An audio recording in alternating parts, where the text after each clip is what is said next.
this is another week for I don't even know what. The 49ers, they just love the injured reserve spot.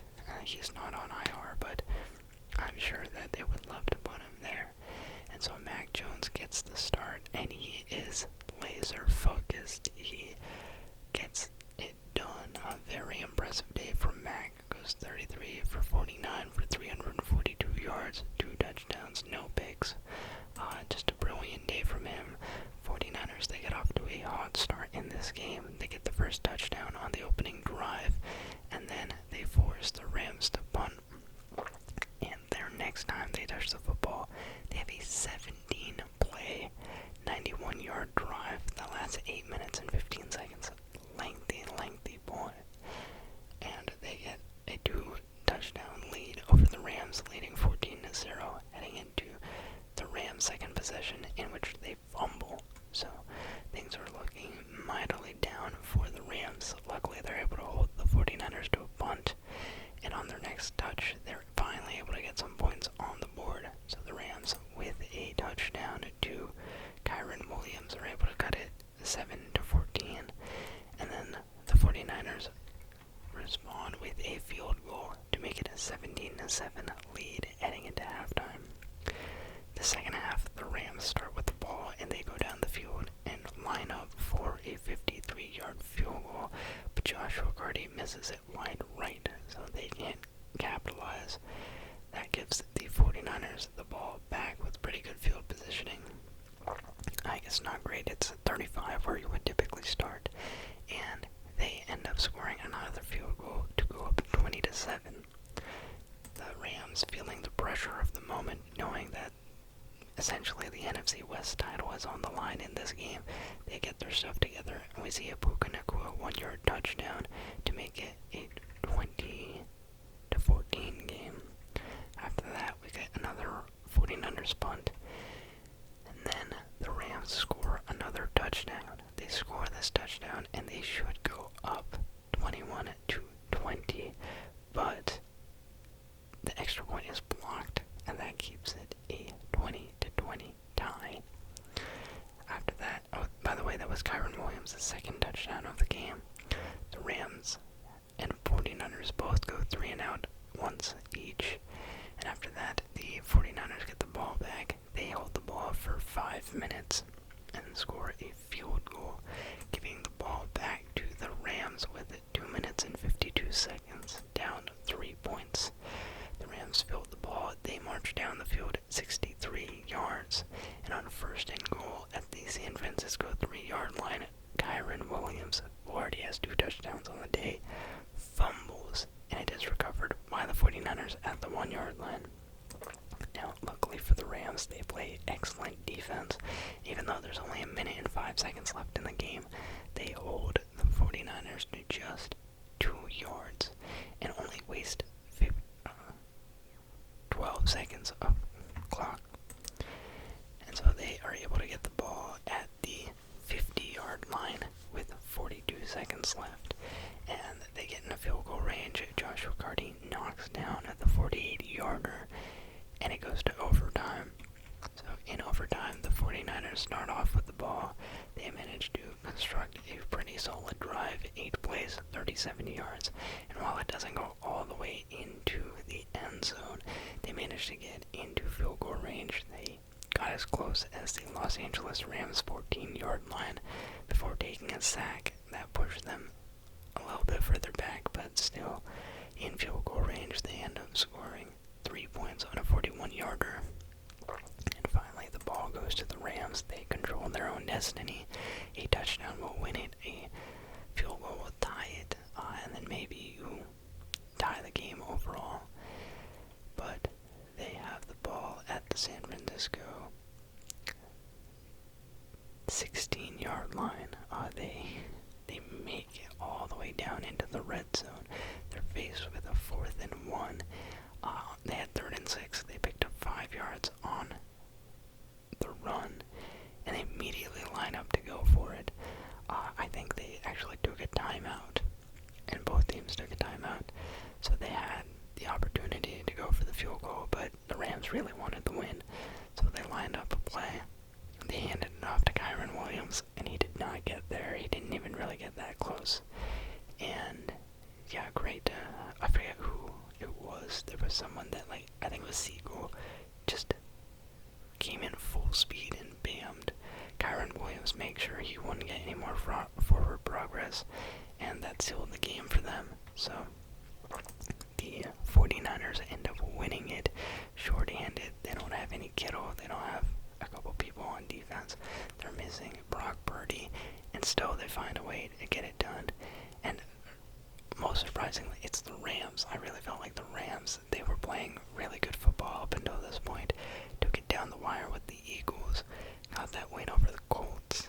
Just everything was pointing this game going in their favor, especially even considering they were playing at home. But they end up dropping this game to the Niners. Niners go to 4-1. And yeah, they have control of the NFC West. So, with that, let us move into our Sunday slate of games. And in our Sunday slate, we are going to be starting off once again with a European game. This time, we move over to our friends in London, and they got to watch the Minnesota Vikings and Cleveland Browns go toe-to-toe. In this game, the Vikings were starting Carson Wentz in place of the injured J.J. McCarthy for a third straight week. The Browns, they gave Dylan Gabriel his NFL debut after 4 weeks of Joe Flacco. The game started a bit rough for the Vikings as they fumbled on their opening possession thanks to the slippery hands of Jordan Mason.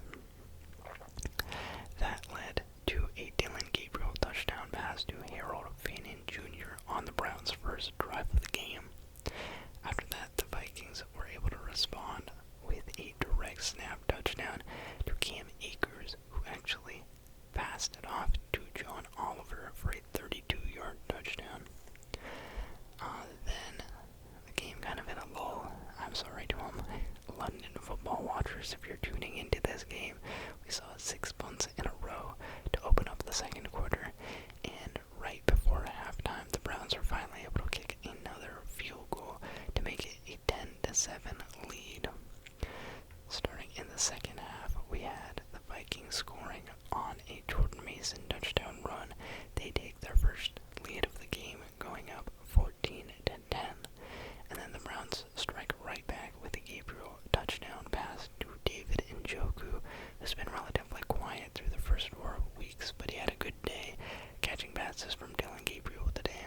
His 9-yard touchdown score allowed the Browns to retake a 17-14 lead over the Vikings. And then we head into the fourth quarter, where we see a plethora of Vikings mistakes in their comeback attempt. They have another fumble plus a missed field goal, and so we end up in a situation where the Vikings are left with 3 minutes in the game, and they have the ability to push the ball down the field and try and win it. And that's exactly what they do. They run the table, score on a 12-yard Jordan Addison touchdown catch to go up 21-17, and it was all Jordan Addison on that drive. I think Justin Jefferson did have a pretty spectacular catch off the right sideline, but right before the score, Carson Wentz to Jordan Addison like 3 separate times, and bro looked gassed. He looked certified gassed by the time he scored that touchdown. And so that left the Browns with 25 seconds left in the game to try and go for a Hail Mary, being down 4. On first down, they were able to get a decent chunk play in the middle of the field and clock the ball, left them with 7 seconds left to try and go for it all. And instead of going for the Hail Mary quite yet, they wanted to get a few more yards. They threw a pass. Receiver was running from right to left across the middle of the field, and Dylan Gabriel got the pass off, but the receiver wasn't able to get out of bounds, so the clock runs out and the Vikings win it. Vikings, they moved to 3-2 on the season, and the Browns, they fall to 1-4. My takeaways from this one, it wasn't a pretty Vikings win, but they find a way to get it done, and I think that's all you can really ask for when you're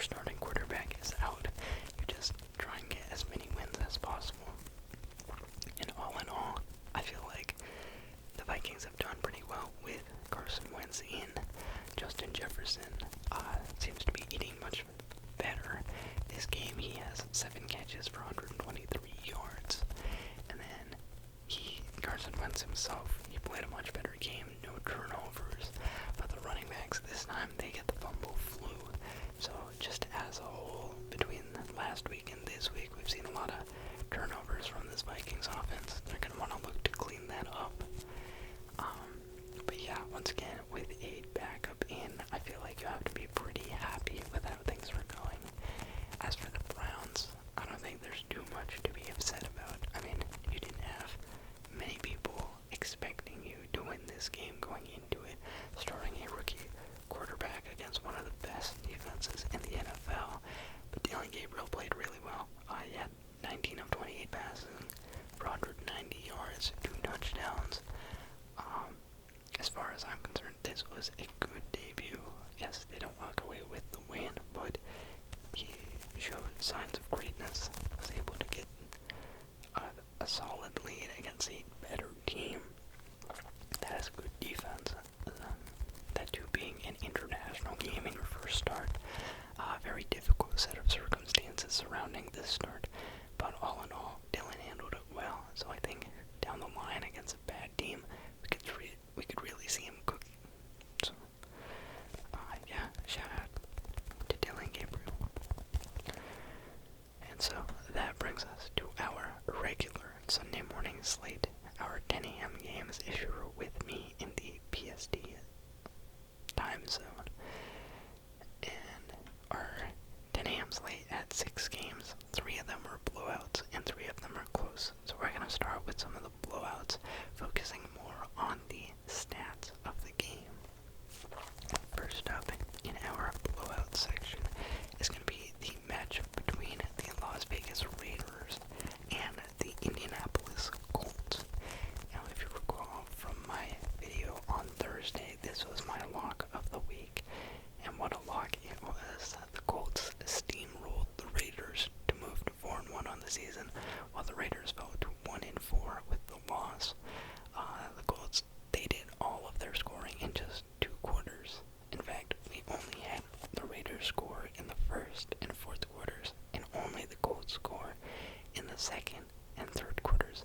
But they did it in 2 very distinct manners. The Colts, they scored 20 points in the second quarter and 20 points in the third quarter. Very greedy. That's a lot of points. The Raiders, they're a modest team. They're very humble. So they took the lead early in the game with a field goal to go up 3-0. Then they allowed 40 unanswered points by the Colts. And then once they felt comfortable again, they got back into the groove. They scored another field goal to lose this game 40-6. I think it was very noble of them. Geno Smith, definitely making the front office wonder why they signed that 2-year, $75 million deal. I'll get into it later, but in this game, he goes 25 for 36 for 228 yards, 0 touchdowns, and 2 interceptions. And on top of that, he gets sacked 4 times, which isn't all his fault, but it's something worth noting. Ashton Genty, he has a decent game, had his breakout game last week, and this week he follows it up with a solid performance, carrying the ball 14 times for 67 yards, and he hauls in 5 passes for 42 yards. In the receiving game, we see Brock Bowers unable to enter. He had I think it was a hip injury, and so that leads Trey Tucker to lead the receiving group with 4 catches for 62 yards. One interesting factoid for this game, both players had a kicker get hurt. Not the position kicker, but someone that kicks the ball on the side of the Raiders. It was their punter, A.J. Cole. He got injured fairly early. Someone ran into him on a block kick, absolutely destroyed him, so he was out for the game. And on the other end, the Colts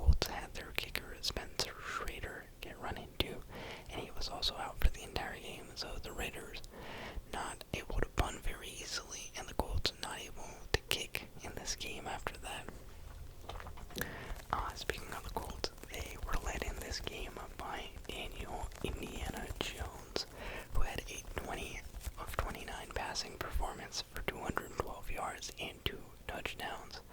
We also got to see Tyler Warren and Anthony Richardson take some snaps at quarterback.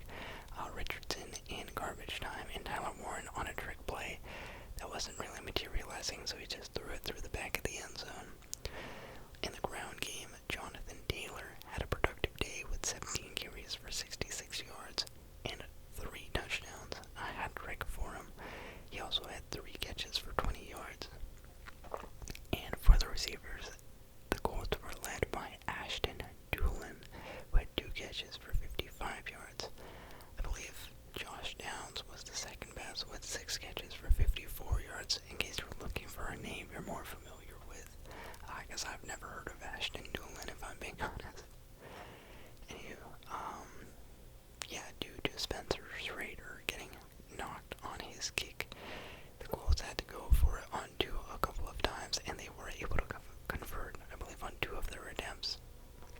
So we got to see a Jonathan Taylor octopus in this game. If you don't know what an octopus is, it's when a player scores a touchdown and they also are the one that scores on the 2-point attempt. So they're pretty rare, and we got to see not 1 but 2 in this week 5 slate, Sunday in particular. So that's pretty neat. My takeaways from this game, I'm sorry to do this to you Raiders fans, but your team is actually a lot worse than I was giving them credit for in the offseason. I thought with the offensive changes, the coaching changes, anyone in the personnel, I was under the impression they would actually be quite a bit better than they were last year, but I didn't realize how bad their O-line was, so I don't know, I thought that they would float, maybe not even, but I thought that they would be a solid 8-9, 7-10 type team,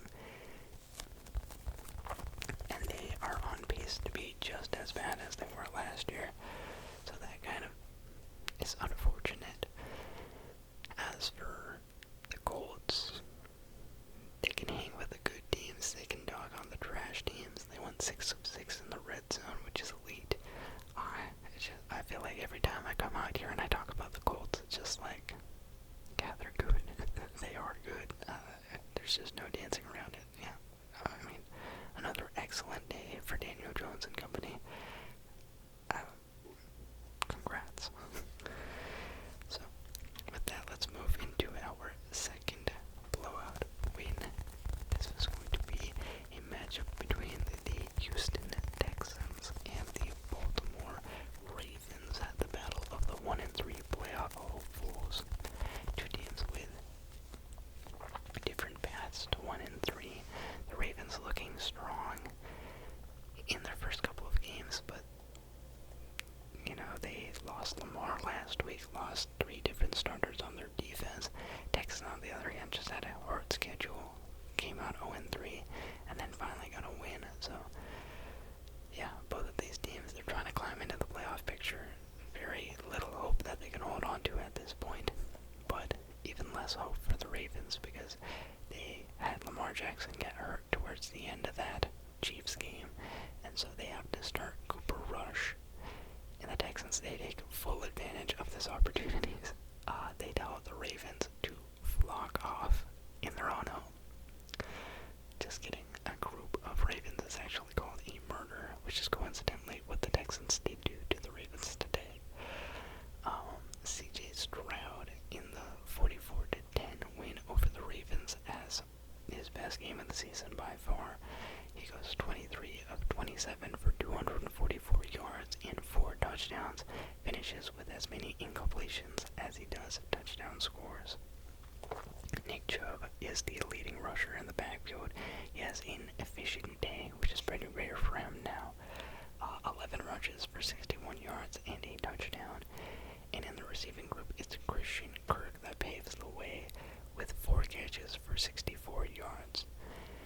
As for the Ravens, Cooper Rush does his best Jake Browning impression. He finishes 14 for 20 for 179 yards, no touchdowns, and 3 interceptions.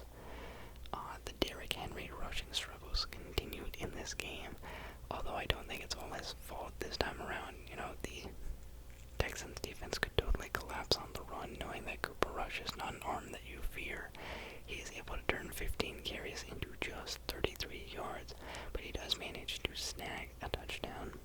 Not snag, but rush a touchdown. And then we have Zay Flowers, who has 5 catches for 72 yards. My takeaways here, I think that the Texans, I think they're getting back on track, willing to start counting them kind of back in. You know, they didn't do too well in those first 3 games, but a big confidence booster win last week, and now, after routing the Ravens like this, I think that the morale and the spirits in that locker room are going to be pretty high. They're 1 game back from 500. If they get a win next week, the season is like completely okay. You're basically just back at the start. And like, you're back at square one, but square one is way better than square -3 where they used to be. So I'd feel pretty good if I was a Texans fan at the moment.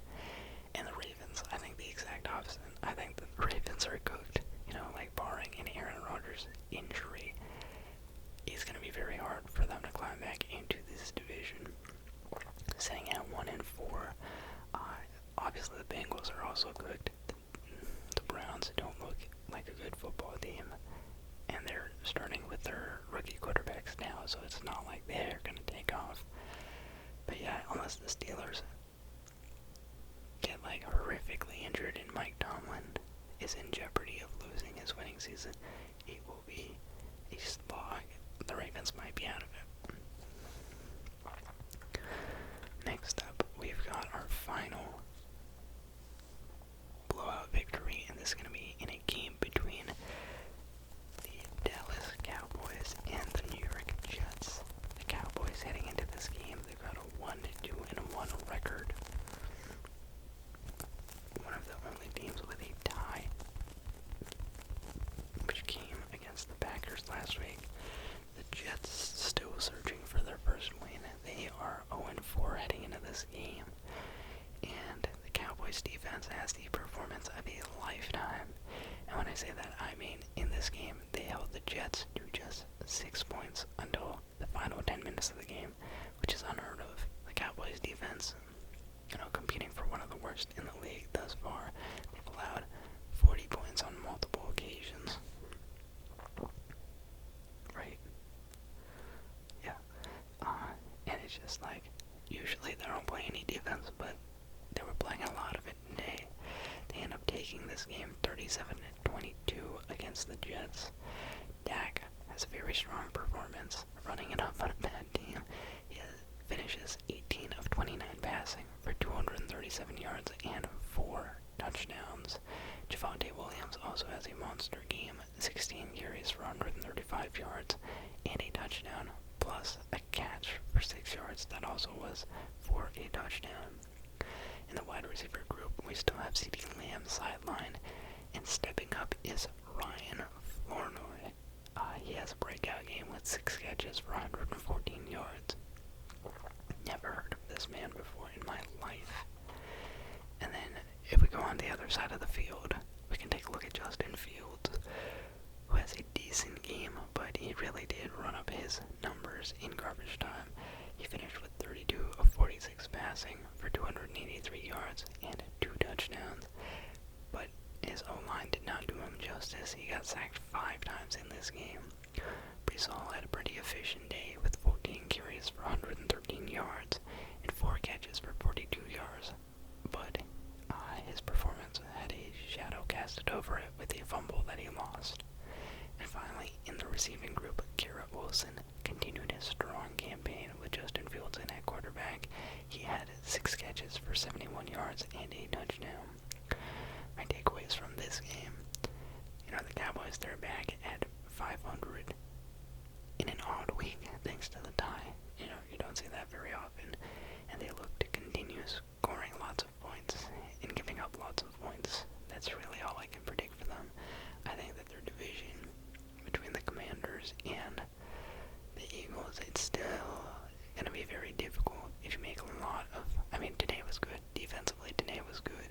If you can hang around offensively, you guys look pretty sharp, even with CD out. Wait for CD to come back. I'm not too worried about the offense, but if you can make some changes on defense, then maybe you can be one of those like 9-8 teams that just so happens to slip in. So just for the Jets. They just get out to another slow start. Game after game, we'll see the Jets, like we saw with the Dolphins, we saw it this week. By the time they actually get it going, it's a little too late. Like, you can't fix the problem when you're already 20 points deep in the hole. And that's what happened here once again. Yeah, you do make it, 37 to 22. So you get 22 points, but 2 of those touchdowns were pretty meaningless towards the end. So you just have to find a way to get some offense in the first half, and maybe you won't be in this position. So yeah. Next up, we move into the Sunday morning close games. These were our one-score games that were quite a bit of fun. And first up, we're going to have the Giants versus the Saints. Not a game that I would say was particularly enticing on the menu, but it ended up being entertaining, as these games always are. We had 2 of the worst teams facing off against one another in a close-fought match. The Giants started off with a 14-3 lead after their first 2 drives, and both touchdowns were scored by their tight end, Theo Johnson. But then after that, the Giants went ice cold for the entire rest of the game. Like, it went as poorly as things could go, really. The Saints, if you want to compare across the game, they went 3 and out, field goal, touchdown, missed field goal, punt, missed field goal, and they put up 19 points on offense. Obviously not amazing, but at the same time, for the Saints, that's really good. You only punted twice today. That is something to be proud of, even if you missed 2 field goals. The Giants, after their first 2 drives, they, on the other hand, went punt, fumble, return for a touchdown, interception, turnover on downs. Mamma mia. Saints defense. My goodness. The beloved white boys in New York, they had a day to forget. Jackson Dart turned the ball over 3 separate times, threw 2 picks, and had a fumble loss. Even James Scatabo, he had a fumble of his own. So just not the chemistry you're looking for from your dynamic duo in that backfield. Spencer Rattler, on the other hand, he played a clean game. He won his first ever game as a starter. And yeah, just congrats to the Saints. They pick up their first victory on the year. I was projecting them to be one of the worst teams in the league. And I do think they're on track to achieve that, but this was a nice little win here. Good for Spencer Rattler's morale. And I will say, the NFL is completely unpredictable. You have the Giants going out last week, handing the Chargers the first loss of the season. And then in the very next week, they go out and play against the Saints and hand them their first victory. Like, make it make sense. I don't know. The NFL is such a funny place. Yeah, like at the end of the day, both teams, they figure to be bottom of the barrel teams, so it's not like a huge shocker. It's not a big upset, but it is just funny. It's just a funny how things play out. Anywho, after that, speaking of bad teams, we had a matchup between the 1-3 Dolphins and the 1-3 Panthers. And this actually ended up being a thriller of a game. You have the Dolphins starting off quite hot, taking a 17-0 lead over the Panthers, in large part due to Bryce Young's mistakes. He had a fumble and an interception, and those both led to a Devon Achane touchdown and a Darren Waller touchdown. And so Miami was rolling, and it seemed like the Panthers were in for another beatdown. You know, we saw them lose horrifically against the Patriots last week. Another AFC East opponent. They might have the same fate, but they're actually able to turn it around before the half is even over. They go down the field, they score a touchdown. I think it was Xavier Legette, and they find themselves scoring a field goal. So that's only a 10-17 deficit heading into the half. in the second half, they hit another field goal on their opening possession. They make it the 13-17 lead. And then we have 1, 2, 3, 4, 5, 6, 7 punts in this game. And the Panthers finally take the lead after a Rico Dowdle touchdown, who we're going to talk about a lot more. And then the Dolphins, they finally wake up again. They had been asleep ever since their first two possessions. They score a touchdown thanks to a long touchdown grab from Jalen Waddle.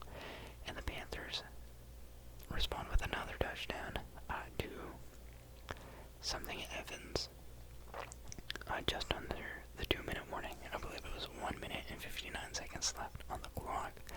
So Dolphins in a do-or-die situation, they get the ball to Tua Tagovailoa, and they have, I don't remember how many timeouts, but first down, Tua throws it incomplete. Second down, Tua throws it incomplete. And on third down, he takes a sack. So the Dolphins have no choice. They're forced to punt the ball. They could have gone for it, but there was enough time on the clock that they did have, I guess they didn't use that many timeouts, that they had the ability to potentially get the ball back. And so the Panthers, they get the ball. They're faced with 3rd and 5 after a first and second down, and they decide to throw it rather than run the ball, which is a gutsy call. And so Bryce Young throws it, and it doesn't come particularly close to anyone. It just hits the field, but they throw a flag on the play, and the flag seals the game. So the Panthers win on the comeback attempt. They end up winning 27-24, humiliating the Dolphins. And yeah, my takeaways in this game: Dolphins had no run game. Devontae Chin, their lead back, he was extremely limited. The team as a whole finished with 21 yards rushing, which is mind-boggling. And the Panthers, on the other hand, they had the exact opposite look in the running game. Rico Dowdle, he was filling in for Chubb Hubbard, who was not able to play in this game. He got the ball 23 times and turned it into 206 rushing yards with a touchdown. So, unreal game for Rico Dowdle. I think this game was really the epitome of what the Dolphins and Panthers are. You've got Tua making a mistake in the clutch that loses them the game. You've got Bryce Young making boneheaded decisions and costly turnovers pretty early in the game. But despite those characteristic flaws, it was a pretty good game. Both quarterbacks outside of those things played quite well. And yeah, Rico Dowdle, I would just say, is the star of the show in this one. Backup running back getting the start, running for over 200 yards, which is not an easy feat. And yeah, by the end of the game, he was feeling cramps because he was so tired from carrying this offense. And yeah, taking it back to the Dolphins, I think you guys are starting to build some momentum. Had a pretty good game against the Buffalo Bills, and then you go out and you get the win against the Jets. You're starting to feel yourselves again, even though Tyreek is out. And no, this ruins it. I think your season is officially done for. The Tyreek injury was bad, but at least you could try and play it out after that and feel good about it. Now, I don't know. I think you can just tank at this point. If you lose to the Panthers, it's pretty bad. And yeah, reports are now coming out that the Dolphins are planning on cutting Tyreek Hill at the end of this year. I think they've realized their window is over. It's back to the depths for them. So with that, let's move into our next close game. This is going to be a game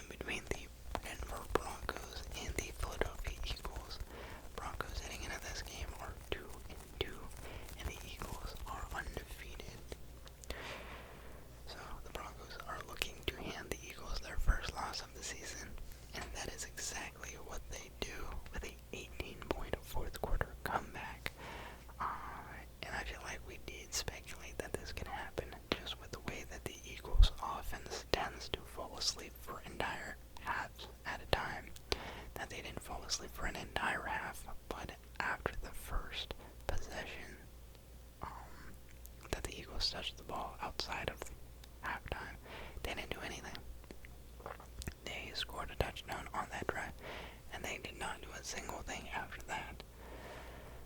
In the first half, though, the Eagles, they went up 10-3. Jalen Hurts had the most passing yards that he's had in the first half so far this year. They made it 17-3, got that 14-point lead. They were looking comfortable. And then the Broncos got fired. They scored 2 touchdowns relatively quick at the start of the fourth quarter. With 7.5 minutes left, they already had the ability to take the lead. Ideally, they would tie it. They scored the first touchdown, it's now 10-17. Scored the second touchdown, it's now tied 17-17. But no, Sean Payton, ultra aggressive. They are playing on the road. Decide to go for 2, and they get it. So they're up 18-17 with 7.5 minutes now. Eagles, they find themselves down 21-17 eventually. They couldn't do anything on their first drive. They give it back to the Broncos. They score another field goal. Now you're down 4. You're down 4 points. You have to get a touchdown to go out and win this game. Got the ball with 1 minute and 11 seconds left. And they actually take the ball quite a bit down the field. They get a little bit of help by a penalty flag, but they also make some good throws. They're now all the way at the Denver 29-yard line. And so it's not that far at the end zone. It's well within reach. All you have to do is lob it back there and hope someone can catch it. And so that's what they do. And if you watch this Hail Mary attempt, or I guess just pass attempt, it's really funny because Jalen Hurts throws the ball into the end zone and it's almost caught. It's almost caught by Devontae Smith. But Devontae Smith is getting blanket coverage from A.J. Brown. Like, I get that it's a Hail Mary and it's just going to be a bunch of bodies in the back of the end zone. But Devontae Smith actually has the ability to catch this ball. And A.J. Brown is also going for the catch, like wrapping him around Devontae Smith. And he knocks Devontae Smith's helmet. I don't know if that affected him or not, but like, had A.J. Brown not been like wrestling his wide receiver 2, maybe the Eagles could have caught that ball. Either way, the Broncos, they get the win. Big statement win for them and their defense. Defense holding the Eagles to 17 points. Nick Bonito having a great game. Denver defensive line, they forced 6 sacks on Jalen Hurts in this offensive line, which is quite impressive. And yeah, limited the Eagles in every which way. They were doing 11 on third down, 45 yards of rushing. And yeah, the Broncos, I think this was like, obviously it wasn't a must-win, but when you consider the benefits of winning this game, this is huge for their season. You take down the last remaining undefeated team in the NFC, give yourself some real moxie, because you'd been beating bad teams, not beating good teams, but you go there, you beat the Eagles, you can beat anyone now. And yeah, you're right in the running for that AFC West title still at 3-2, so big win for the Broncos. And for the Eagles, obviously you don't lose by that much, but I think this game has exposed the offensive issues that were apparent in all of your other games, in the other games. Sometimes you got lucky, sometimes you were just able to get by with good defense, but in this game, you could not do it. You could not overcome your offensive issues, and I think they need to be addressed. Like, the offense just falls asleep, and they have no real offensive identity. This looks like a much worse scheme than last year, so they need to make a change. And yeah. Next up, we have our Sunday afternoon games. 4 games in the afternoon slate, the first of which was a matchup between the Tennessee Titans and the Arizona Cardinals. And last week, in my game recap after Thursday night, I was talking about how it might be a good idea for the Cardinals to invest in a therapist for Marvin Harrison Jr. And I want to revise that statement. I think it would be good for the Cardinals to invest in a therapist for their entire organization and their fan base, because that is one of the most brutal losses I have witnessed. Brutal, embarrassing, gut-wrenching losses. The Cardinals handing the winless Titans their first win of the season on a 16-point comeback performance by the rookie and company in a game that they totally should have won. The Cardinals, they got up to a 21-3 lead very quickly. They scored on not all three, but on 4 of their first drives, they scored 3 touchdowns. And yeah, one of them was really cool. Marvin Harrison Jr., I know we've been talking about his struggle so far this season, had a bounce-back game last year, and he had, in my opinion, the coolest catch that I've seen so far this year. Down the right sideline, Kyler Murray threw it towards the end zone, and Marvin Harrison Jr. lost not one but 2 defenders to catch this ball, and it looked like he got the touchdown, but on replay review they saw that he was actually short of the line to gain. So at the 1-yard line they punched it in with, I think, Michael Carter. So yeah, if you have the ability, go check out that catch. It was nasty. Highlight of his career thus far, if you ask me. But then after that, in the Cardinals, they went punt, fumble, another punt, and then in the second half at this point, they're trying to get some positive yardage, get back into the groove of things, because they've just been a huge lull after their first 3 scores, and they finally get it. They finally break out of their mud, and they get a 72-yard DeMarcado touchdown. But then you take another look at it, and you see that it's the same thing as Adonai Mitchell last week, where a runner is about to cross the goal line, and they actually fumbled the ball. And he fumbles it, it goes to the back of the end zone. Instead of a touchdown, it's a touchback. So the Titans, they get the ball. They're able to score a touchdown, make it a 12-21 game. They missed the extra point. It should have been 13-21, but because of that missed extra point, they're down 9 at this point. On the next possession for the Titans, they go down the field, and as soon as they get in the red zone, Cam Ward actually throws a pick, targeting Calvin Ridley, gets picked off, but then the guy who picks it off fumbles, and the fumble is recovered in the end zone by Tyler Lockett for a touchdown. So, a bizarre set of plays, just very bizarre play, but it ends up in a Titans touchdown, and now they are down 19-21. So, Cardinals, they gotta protect their lead. They just need to do something, anything, kill the clock, go score more points, just do anything at all. And they failed to do that, so they punt the ball back to the Titans with exactly 2 minutes left on the clock. And yeah, they give Cam Ward his first 2-minute drill in the NFL. He leads the offense all the way to the Arizona 4-yard line with plenty of time to spare. And so they just start kneeling it out. And with like a few seconds left in the game, they kick the 29-yard field goal, take the lead for the first time in the game, and win it 22-21 to get their first win on the year. Yeah, Cardinals fans, I don't know, just stay with me, man. I know it's gonna be tough to see the light after a performance like this, but it's okay. We've all been there. It's gotta be a rough season. I mean, to start off 2-0 against bad teams, it gives you some false confidence. Then you get slapped back to reality. 0-3 in your next 3 games, and you lose to the worst team in football. Oh, man, I am sorry. Like, I don't know. I'm sorry. But for the Titans,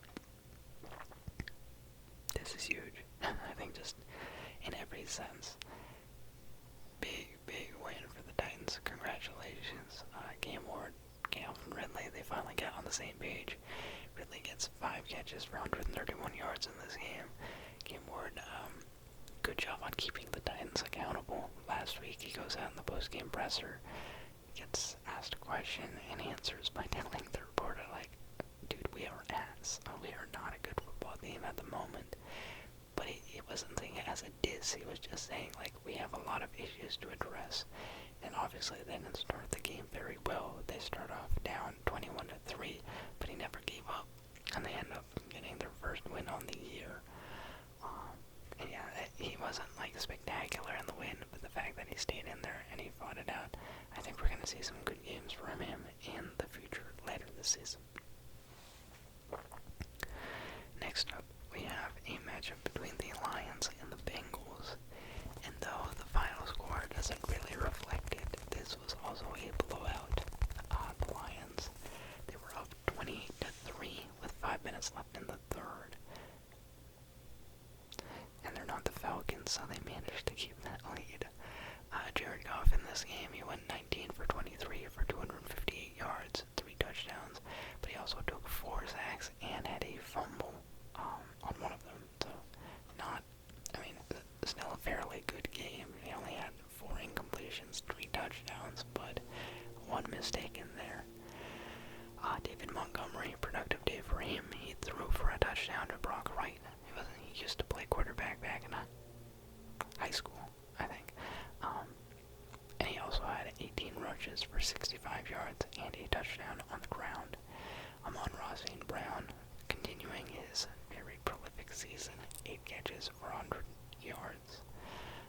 As for the Bengals, Jake Browning giving us a signature move once again from him. He had 26 of 40 passing for 251 yards, 3 touchdowns, but also 3 interceptions, of course, the Jake Browning special.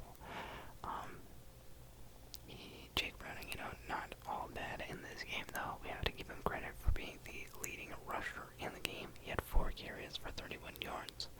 And Jamar Chase finally had another good game again. He had a pretty big game against the Jaguars and went relatively quiet with Browning under center for the Bengals, but he exploded today with 6 catches for 110 yards and 2 touchdowns. Takeaways from here. Now for the Lions, as much as I would like to compliment them, I think that they are going to be hard on themselves after this game, so may as well approach it from like a Dan Campbell point of view. They did pretty damn well, but they could have played better. They went 3 and out on 3 separate occasions in this game, and they had a fumble. So, had you not made all of those mistakes, I think you could and should have dropped 50 on this Bengals team. So the fact that you didn't drop 50, gonna have to hold you accountable for that. 37 just does not cut it. As for the Bengals, I don't really have anything positive to say about this team. Like, the only good takeaway I have is the fact that Jake Browning gave Jamar Chase 10 targets. Because I think his life and everyone's life is easier if Jamar Chase is getting the ball. So the fact that he wasn't getting double-digit targets in the last couple of games, I think that was a mistake. I think he needs to get 10 or more targets every single game. And yeah, that's about it. Every game that Jake Browning starts, it's like Jameis Winston without necessarily the good parts. Like, yeah, I guess he did fine today, but it was all completely in garbage time. Jameis Winston will at least win you a random game here and there. Anywho, after that, we had a matchup between the Washington Commanders and the Chargers. The Los Angeles Chargers. Commanders head into this game 2-2. 2 of their starts being Jaden Daniels, and then their most recent starts being Marcus Mariota. Both quarterbacks going 1-1 in their stints. The Chargers, they were undefeated to start the season. Then they had their first loss of the year last week against the Giants. So, after his 2-game absence, Jaden Daniels returned to the field, and in this game, the Chargers took an early 10-0 lead in the first quarter, but the second quarter, the Commanders flipped the script on them, made it a 10-10 tie heading into the half. Then, the second half was all Commanders. They end up scoring 27 unanswered points to coast to a victory, 27-10.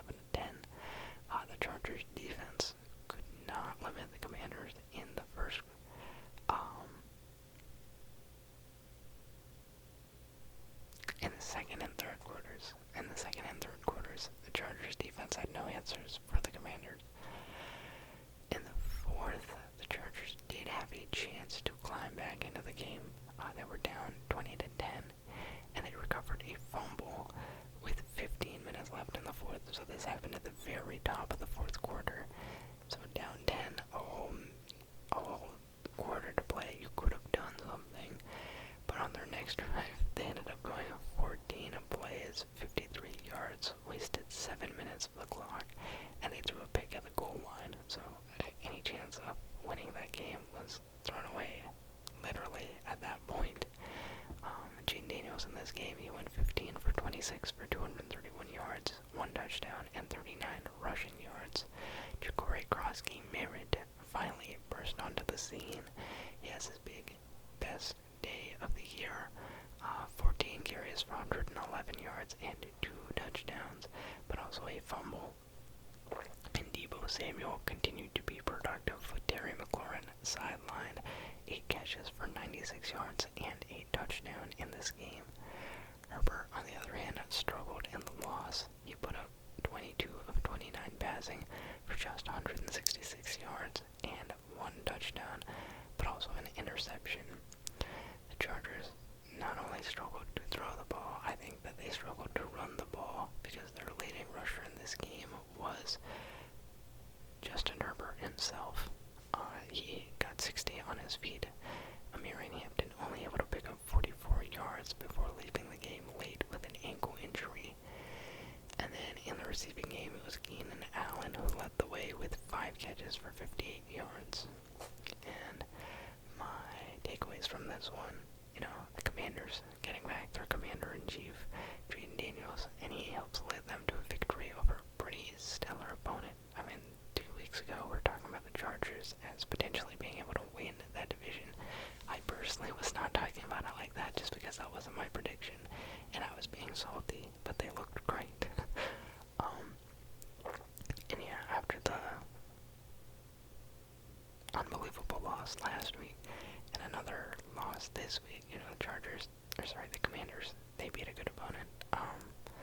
They weren't looking the best after that Packers loss, and then obviously Jaden Daniels missed the next 2 games, but great opponent, you get the win. I think that's good. Just be happy with your performance and be happy that Bill has finally broken out. And yeah, for the Chargers, lots of turnovers in this game. 3 turnovers in enemy territory, 1 being a fumble, 1 being an interception, 1 being a turnover on downs.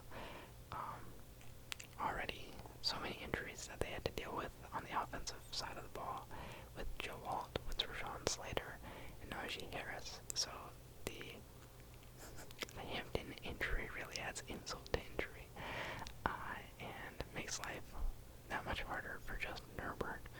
Even though they looked excellent through 3 weeks, I think that they're going to be staring at a lot of losses until Joel is able to come back. Because the team is just kind of in shambles at the moment. To start off really strong, but those injuries, they are going to potentially derail the season. Anywho, after that, we had a lights-out performance from 2 ex-Panthers quarterbacks in a matchup between the Tampa Bay Buccaneers and the Seattle Seahawks. We got Baker Mayfield versus Sam Darnold dueling it out. Exciting game. The Buccaneers started with a field goal, and the Seahawks tried to do the same, but they ended up missing on their attempt. The Buccaneers then got a second field goal, and both teams went 3 and out on their following drives. And the Seahawks got ready for their 3rd drive. They were going for a little bit of trickery. Sam Darnold, the clear-cut starting QB for them, but every once in a while they want to throw Jalen Milroe out there. They put Milroe out there. He's supposed to do a pitch to Kenneth Walker on this play, and the pitch just goes a little bit haywire. It ends up turning into a fumble. The fumble sets up a Buccaneers score on a Rachaad White touchdown run. They go up 13-0. Seahawks then scores a touchdown with 6 seconds left in the first half, thanks to a Jackson Smith and Jigba touchdown grab. So then we make it to the second half, and in the second half, the defense is just an afterthought. There's not really any of it being played. We see the Seahawks open up the second half with a touchdown run from Charbonnet. Then the Buccaneers score with a touchdown from Emeka Egbuka. He also has a 2-point conversion, so that's our second octopus of the day. Then we see the Seahawks score a touchdown with a 2-yard touchdown catch from A.J. Barner. Then we see another Rashad White touchdown run, and then we see another A.J. Barner 6-yard touchdown catch. So now it's the fourth quarter, there's 10 minutes left in the game, and it's tied at 28-28. It is anyone's game.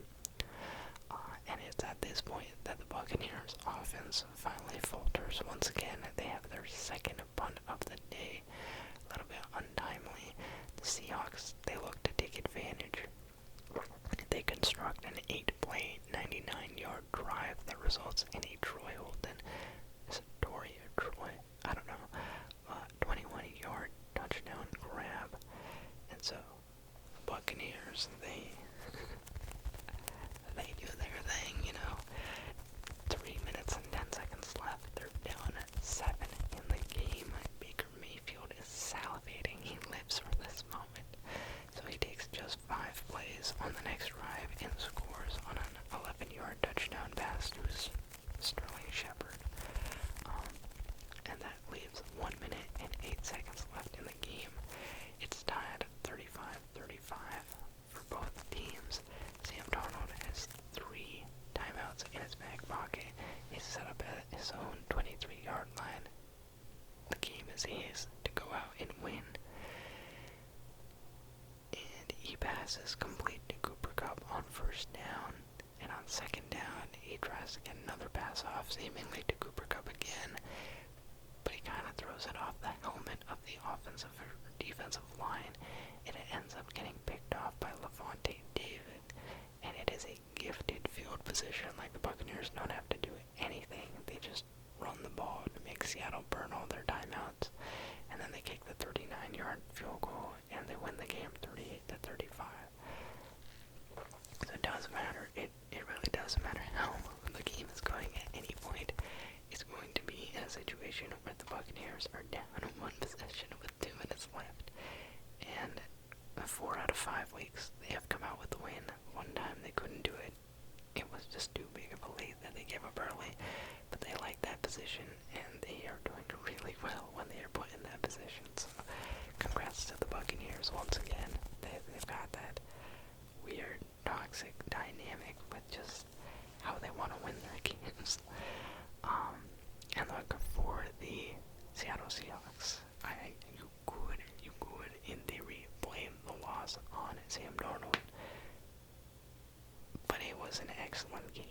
Everything that he did up until that point was magnificent. Like, you have to give credit where credit is due.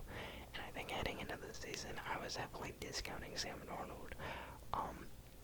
But the man can ball out in this game. He had 341 passing yards and 4 touchdowns.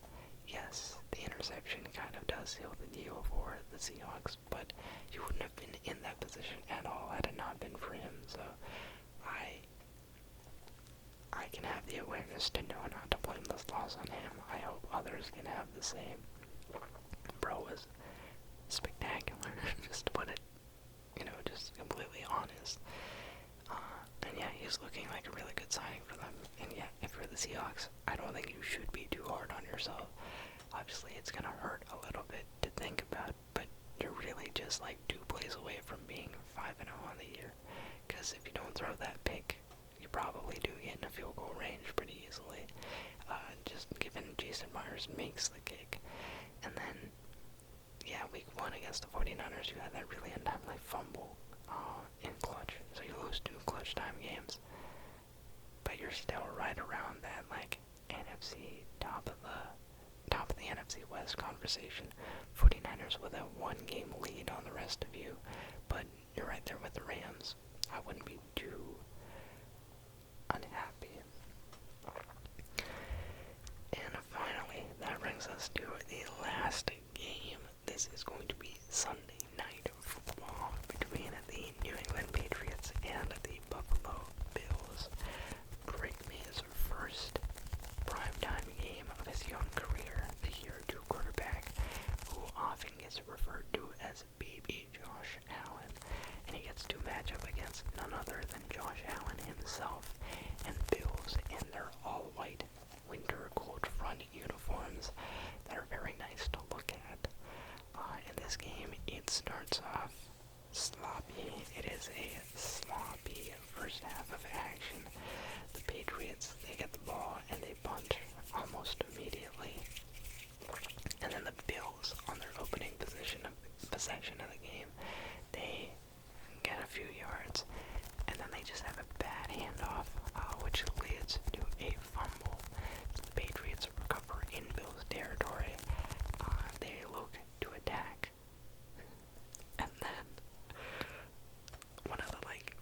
worst things that can happen as a Patriots fan, a thing that haunts my nightmares. We see another Ramondre Stevenson fumble.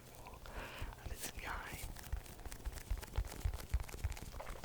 guy is allergic to, like, holding the ball. It's this easy, man. Obviously, it's not this size, but, like, please. I can't live through another Ramondre Stevenson fumble, man. Yeah, first play of our drive, he fumbles it, gives it right back to the Bills. I think that Tre'Veon Henderson must have done unspeakable things to Mike Vrabel, the way that he is in the dugout. It's either Josh McDaniels or Mike Vrabel. He's done something disgustingly filthy to wrong them to be as deep on the depth chart as he has been. So yeah, Bills get the ball back and they punt. And then the Patriots, they get the ball and they punt as well. So still 0 points up on the board. And on the Bills' next possession, they fumble again.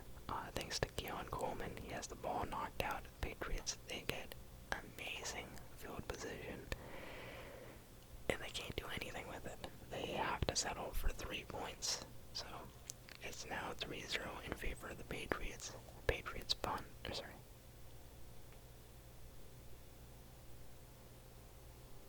Bills punt, then Patriots punt. And then...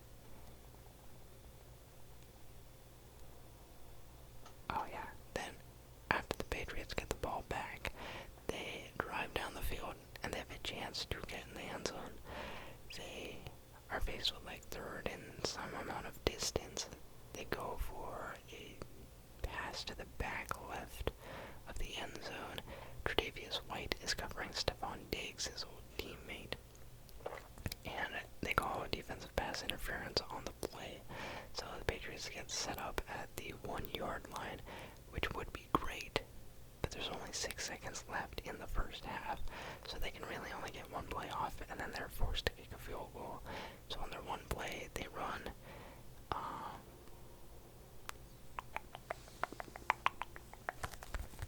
Hunter Henry is like running, just lined up on the right side, just runs like a 1 yard out route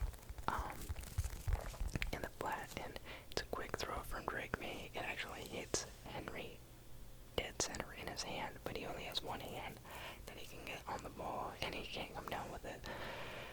So they're forced to kick, and it is a 6-3 Patriots lead heading into halftime. Now, on one hand, could have hauled that in, could have been 10-3, but at the same time, you held the Bills to 3 points in the first half, got them to fumble twice, and they hadn't fumbled in a while.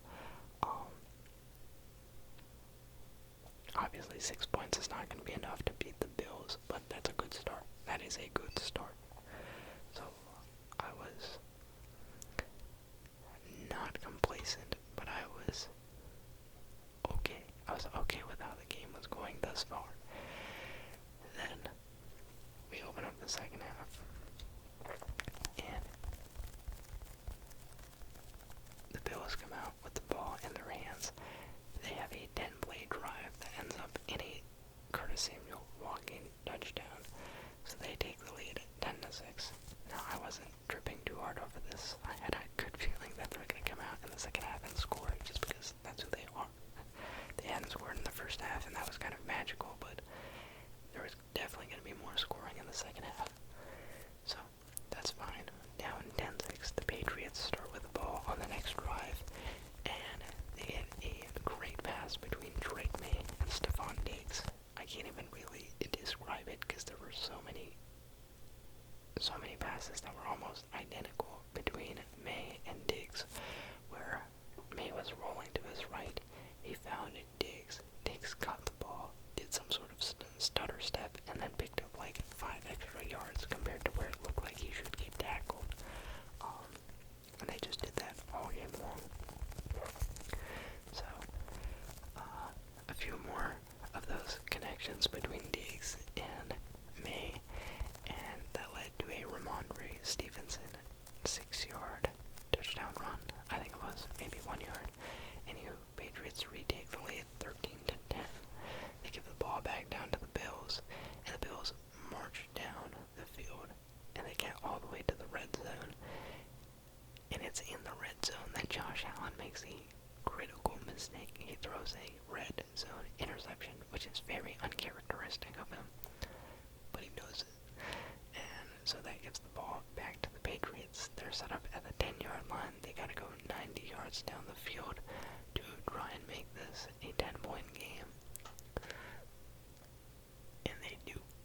A couple more great catches from Stephon Diggs. He is working that sideline. Got a great throw from Drake May to Hunter Henry. May very on target. Displaying quite well. He doesn't have any touchdowns at this point, but the yardage is there. And the Patriots end up scoring on another Ramondre Stevenson touchdown, so they go up 20-10 with 12 minutes left. And now is where we pray, because the Bills down 10 points with 12 minutes is not enough. There's too much time left on the clock, so it's still anyone's game, and the Bills know it. So they use 8 plays in 4 minutes to get back into the end zone. They have a Keon Coleman 2-yard touchdown grab. And on that drive, the Patriots were really shooting themselves in the foot. Like, they were making good plays and then immediately getting penalties. Roughing the passer call on Josh Allen. He got decked after getting the ball out. And it was to the head and neck area, so 15-yard penalty there. The next play, James Cook gets tackled for like a 4-yard loss behind the line of scrimmage, and it was great.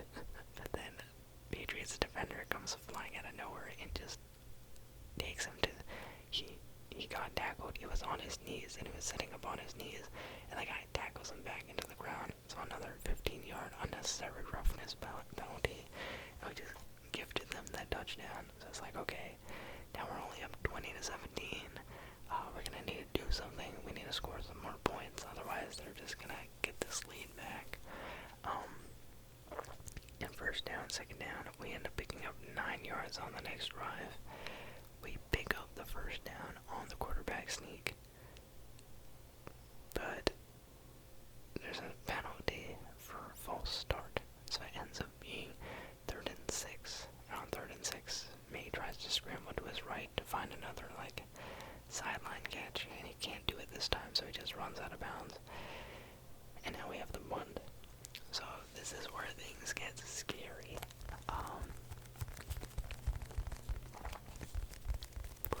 The Bills, they end up going down the field, and they make it into Patriots territory. They secure their field goal range. They're definitely in field goal range, but they're looking for more. So Josh Allen, first down, forced to throw incomplete, and he actually ends up going incomplete on 3 straight plays, and that forces the Bills into a bunt. One of them was a broken play. Josh Allen scrambled to the right, no one could stop him. He throws it deep across the field to the back of the end zone for Keon Coleman, and Coleman actually caught it, but it was out of bounds. Pretty good defense from Christian Gonzalez all throughout. And on the next play, similar thing, broken play, Josh Allen rolls out to the right, he's duking people, finds Khalil Shakir making his way back across the field from right to left, and puts the ball almost in his hands, and Christian Gonzalez comes flying out to knock it down and forces the field goal. Matt Prater's field goal is good. It's all tied up, 20-20 with 2:17 left on the clock. Patriots, they end up starting at the 23-yard line with 2:12. And the first play of this drive, Drake May rolls to his right once again. There is a defender fully in his face. He stiff arms him, is getting brought down to the ground, and like an inch before his knee touches the ground, he just gets the ball out. Looks like he's just trying to get it across the line of scrimmage, save the sack, and he completes it to Stephon Diggs, who is able to pick up the first down. So just like, whoa.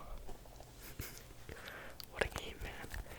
And after picking up the first down, they're able to keep moving it down. They get a great Keishon Boutte sideline catch to put them in field goal range. A couple runs after that.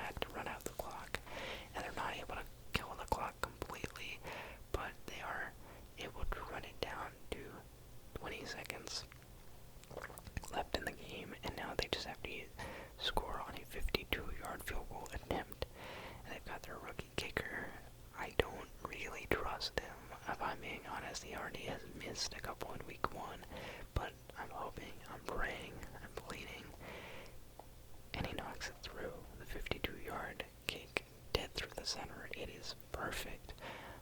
It leaves the Bills with 15 seconds to work with, and on the kickoff, Curtis Samuel runs it back. They waste 7 seconds. They have 8 seconds left in the game.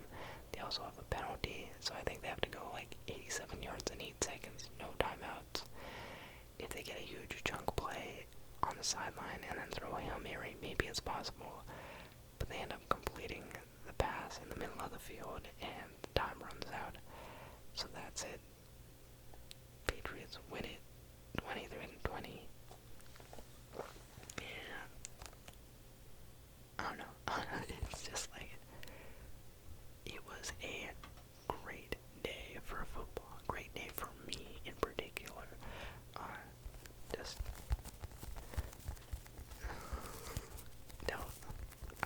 what's that one meme? I would like to tell the world that we back up. That's how I feel about the Patriots this year. I mean, obviously going into the year, I wasn't super, I don't know, I try to be real with our expectations. Even heading out of this game, I wasn't expecting a win. I was hoping for a close-fought game, but I was expecting a loss. The fact that we won it, would not believe the level of excitement on that drive in particular in the third quarter, where the Patriots got the interception and scored again. That touchdown, I was animated. That is the most hyped I've been for Patriots football in a minute. Just blood levels pumping. Obviously the Panthers win. Last win, great. Beat down the Panthers. This blows that out of the water. I mean, you go against a great team like the Bills, undefeated team, last undefeated team in the league, who's kind of owned this division ever since Brady was gone, and you hand them a loss at home.